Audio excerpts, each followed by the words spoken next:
बिस्मिल्लाहिर्रहमानिर्रहीम। दोस्तों असां सोशल मीडिया ते लोक विराग की तरफ एक सिलसिला शुरू किया है, हसदे रहो ते वसदे रहो। उस हवाले नाल अज दा लतीफा, बंदे एक दा नुकसान हो गया, ਉਹਦੇ ਤਰਾਇਦਾਨ मर गए।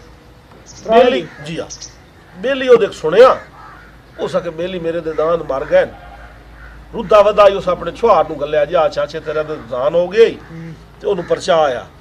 हो सके की जान होया, हो सके तरायदान मर गए छोरे दे इकट्ठे, छोर जा निकलिया। हो सके चाचा ये दसो भाई चोखे दान मोए नहीं, हो सके त्राए मेरा पुत्र लगे गए, हिक्के पैर थे। हो सके एक होर मरदा तो पूरियां दो जोगा ओनू बड़ी कावड़ च। हो सके चंगा मैनू परचावेण आया, दूई त्री वार ओदा प्यो टकरे उस ना, उस ओनू उठ जेड़ा उलामा दिता। हो सके चंगा छुहार नूं तो गलिया परचावेण, उल्टा मेरा एक होर मारूगा, वे एक होर मार जदों तो पूरियां दो जोगा हो जावेणा। चंगा तो उस मेरे कण परचावणी कण गलिया, उस वेले ना वो बड़ा शर्मिंदा होया तो खाड़ी नप्पी। हो सके छुहार दा है अकोल वो बाला आला अग्गा जिसले तुहाडा कोई ढोर मोया ना, मैं आप